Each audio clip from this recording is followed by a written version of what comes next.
mind somehow. Gotta regain control. City lights are shining in the night.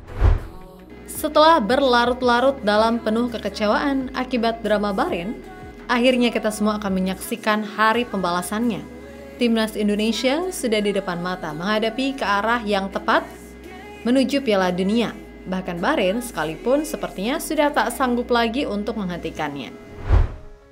Proyek ambisius dari PSSI terus berlanjut dan hal ini membuat perwakilan Bahrain memohon saat menemui Erick Thohir secara langsung. Di samping itu, skuad Garuda juga baru saja mendapatkan satu pemeran tambahan dalam tubuh kepengurusan. Jordi Cruyff akhirnya diperkenalkan di hadapan publik sepak bola tanah air. Menariknya, ia sudah mulai menyinggung segala persiapan dalam menjaga lawan. Termaksud ketika ketemu Bahrain, akan lebih mudah dieksekusi dengan bergabungnya anak dari Johan Cruyff ini. Lantas bagaimana pandangan Jordi Cruyff saat matchday Maret, serta perbincangan apa yang terjadi antara Pak Erick dan Bahrain? Berikut adalah jawabannya. Find another way in this game we play.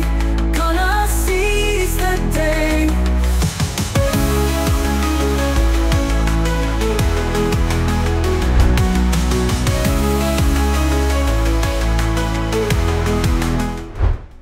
Dendam terkadang bisa memicu siklus kekerasan yang tak berkesudahan. Namun dalam bentuk perlindungan diri, apalagi ini menyangkut kepentingan bangsa dan negara, maka dalam dendam dapat muncul sebagai respon terhadap ketidakadilan yang sangat besar. Hal itu terasa begitu nyata dan abadi. Bagi perasaan para supporter Timnas Indonesia maupun para pemain juga sudah jelas tidak akan pernah melupakan sebuah peristiwa memalukan. Sebuah peristiwa yang telah disaksikan oleh dunia, di mana kemenangan yang seharusnya milik Timnas Garuda justru dirampas secara brutal oleh Bahrain dengan bantuan wasit. Dan semua itu akan coba diselesaikan olehnya Patrick Kluivert pada matchday Maret. Menyangkut Bahrain di GBK pada tanggal 25 sudah menjadi sesuatu yang dinantikan. Coach Patrick sendiri sudah punya janji pribadi buat menuntaskannya meraih 3 poin penuh. Time to back away. Find another way in this game we play. Gonna seize the day.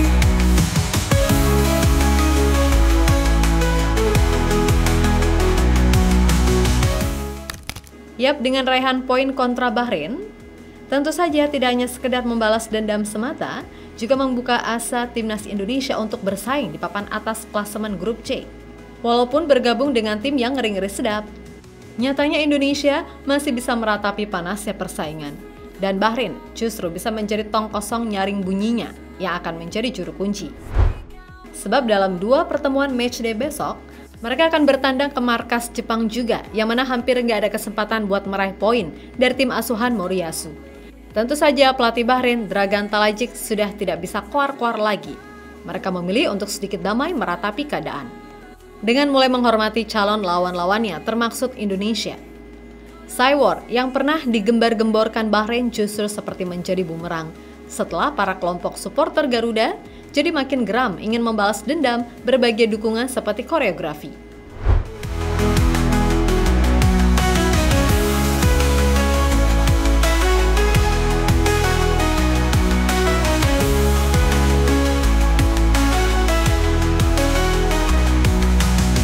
Voices all around me, whispers through the crowd.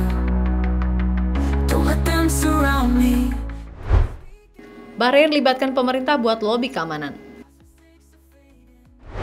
Setelah kemarin sempat ada drama susulan soal keamanan yang diminta Bahrain, bahkan ada isu mengenai keamanan tambahan yang disebut-sebut sampai kayak mau perang, yaitu dengan adanya permintaan rantis. Belum lagi minta pengawasan dari orang AFC. Maka kali ini mereka benar-benar sudah mulai sadar akan adanya kekuatan dari Timnas Indonesia yang tak mudah dipermainkan begitu saja.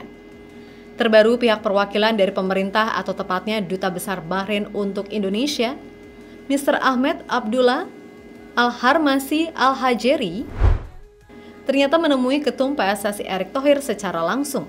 Keduanya telah berdiskusi secara terbuka seperti yang diunggah dalam Instagram pribadi Pak Erick. Diketahui keduanya saling membahas perihal jaminan keamanan di GBK 25 Maret besok. Bahrain benar-benar memohon karena ketakutan akan gambaran antusiasme fans yang begitu besar. Terutama yang sudah mereka rasakan adalah kekuatan netizen plus 62 yang tiada duanya. Yang pernah sampai menjebol server Instagram Timnas Bahrain hingga hack Google Maps negara tersebut. Namun kembali lagi itu semua hanya di jejaring internet saja dan AFC juga masih mewajarkannya. Buktinya venue pertandingan nggak jadi diubah. Lagi pula nggak ada kekerasan secara langsung yang benar-benar mengancam. PSSI telah menyiapkan berbagai keamanan tambahan seperti CCTV yang makin banyak hingga Garuda ID untuk mencegah terjadinya sesuatu yang tak diinginkan.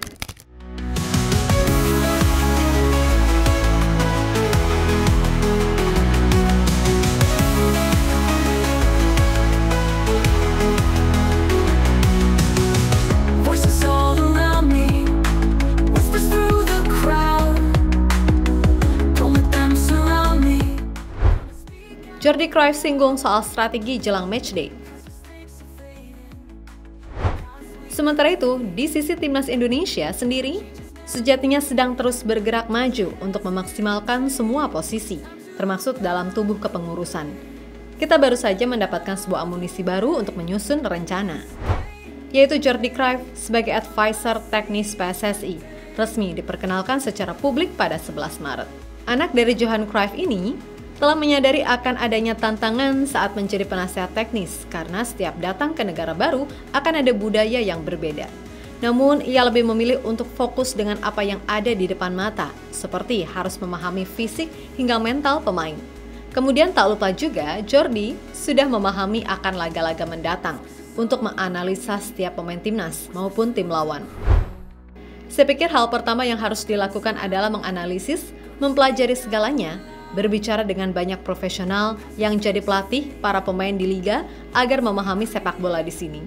Dari situ saya bakal mendapatkan ide yang lebih baik untuk memahami mentalitas para pemain, fisik, dan ide sepak bola mereka. Kemudian tentu saja untuk menemukan poin yang bisa ditingkatkan dan hal itu vital. Di sisi lain kita punya 2 laga penting yang akan datang, sejatinya 4 laga. Saya akan mencoba untuk membantu dan mendukung staf kepelatihan apapun yang mereka butuhkan demi mendapatkan hasil yang apik.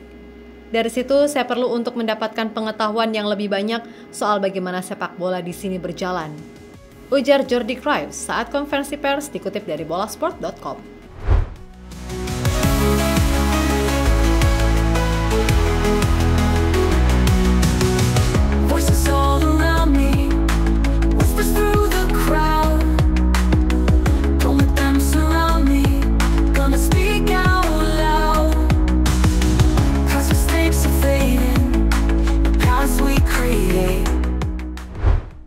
Bonus FIFA menanti Indonesia.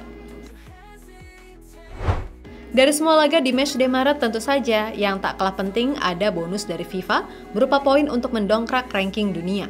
Selain mengejar posisi runner-up di grup C, PSSI juga punya target untuk ranking FIFA yang harus segera dituntaskan masuk 100 besar dunia. Dilansir dari golkita.com, jika timnas Indonesia berhasil memenangkan pertandingan melawan Bahrain dan Australia pada matchday Maret, total poin FIFA yang akan diperoleh adalah sekitar 37,36 poin. Rinciannya, kemenangan atas Australia akan menambah 20,76 poin, sedangkan kemenangan atas Bahrain akan menambah 16,6 poin. Dengan tambahan ini, total poin FIFA Indonesia akan meningkat dari 1130,50 menjadi 1167,86. Peningkatan ini berpotensi mengangkat peringkat Indonesia di ranking 115 FIFA. Tapi masih tergantung pada hasil pertandingan negara-negara lain dalam periode yang sama.